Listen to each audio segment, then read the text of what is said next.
What's up, everybody? Welcome to Podcast Now. I'm Alex, and in this video, I want to talk about this slightly disturbing story that a veteran worker at Techland has left after 22 years. Now, was a artist slash a writer. Now, I don't think it's like doom and gloom, like it's the worst possible thing ever. It's just continuing the not great news that we've gotten out of the studio and that we've gotten out of the game over the last couple months. So obviously, I'm no stranger to making these videos. You guys are no stranger to watching these videos. So welcome back. As always, if you guys do like this stuff, make sure you're subscribed. Make sure you guys have the bell icon turned on so when all these videos go up. And also, if you want to follow our Twitch channel, we try to live stream there around 2 times a week. Link for that will be in the description below. Would love to have you guys and see you guys when we're live over there as well. We're also live streaming, 1 time a week on YouTube. Now, this article, at least on Push Square, they talk about him as a writer who is credited with a writing position on both the original Dying Light and the sequel. His works also include credits on Dead Island and 3 Call of Juarez entries as per IMDb. On his LinkedIn page, he said and I don't know how to, Selinger, after over 22 years, I decided to end my cooperation with Techland. I want to express my gratitude to the company that has allowed me to develop and fulfill myself for half of my life. Techland, I will always be rooting for you, as well as the great people I have met. Thank you, thanks to you. I wish you that Dying Light 2 and subsequent projects will become world hits. Goodbye and good luck. So again, this is not a lead. This is not like a major, but I mean, at the same time, when you work for a company for over 22 years, you're probably going to have a decent position in it. So we don't know what kind of writer. We don't know,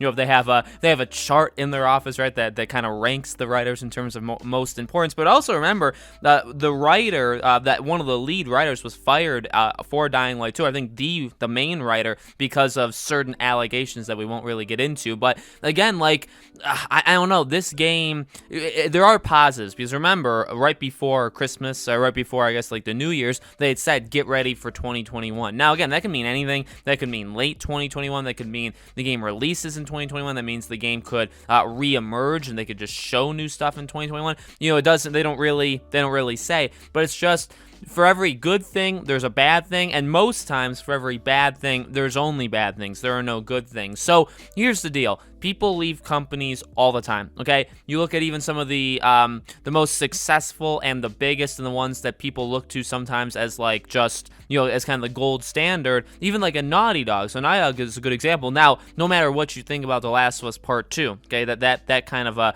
opinion aside, they're highly respected, right? But even in the time between Uncharted 4 and when The Last of Us Part 2 came out, they were going through people left and right. There are so many, and it constantly happens, especially, actually, I mean, I follow Sony news maybe more than other things, but you do see even big companies, okay, whether it's in between their games, whether it's leading into a game, they lose people, or whether it's right after the game comes out, then you'll hear, oh, this person left, and that person left, and that person left. I mean, it happens quite a bit, and they swap studios. Sometimes they'll leave the company altogether, they'll leave the publisher kind of arc, and they'll just move on, and they keep going, right? Obviously, it doesn't, and now sometimes it can drastically impact how the game is. That's normally the higher up, some like the different directors, different heads of different, factions of a game development studio. That's the thing that normally results in some pretty bad things happening, or I mean, I guess some changes. It doesn't always have to be bad. It just obviously it sometimes can. So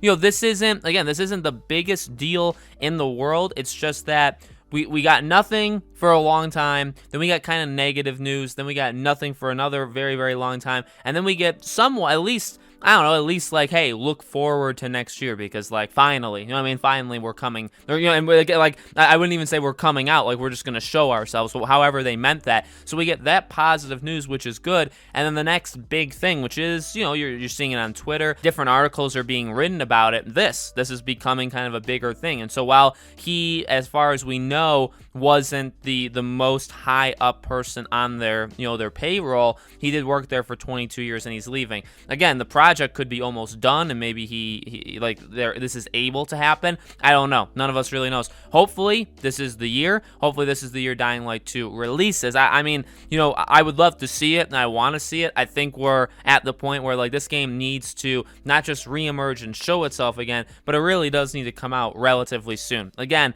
not demanding, not pushing it, not saying it needs to come out before it's ready, but I think people have kind of either given up on it, or the excitement is definitely still there, and there is still people that are very, very pumped, but they got to get a move on, right? This game was supposed to come out like 2 years ago, and now here we are. So we'll see what happens in 2021, although this isn't the greatest start to the year. But you know what? The world in general, how good of a start have we had to 2021 in general, right? Hasn't been very good. I guess I'll give this some slack. So let me know, again, in the comments below, guys, what do you think? Do you think this is a big deal? Do you think maybe this is just a case, again, of like just a person on a team leaving? Like, it happens kind of often. Let me know. As always, make sure you guys are subscribed. Make sure you guys have the bell icon turned on so you know all these videos go up. I do like 3 to 4 videos a day. I try to cover Dying Light 2 as much as humanly possible, and I'll be covering it a ton once we actually see it again and once we actually get closer to the game coming out. I'll make sure to make tons of videos, okay? Again, follow our Twitch channel if you guys haven't already. If you guys want to watch us play different kinds of games live, would love to have you there. And I hope to see you all on the next video.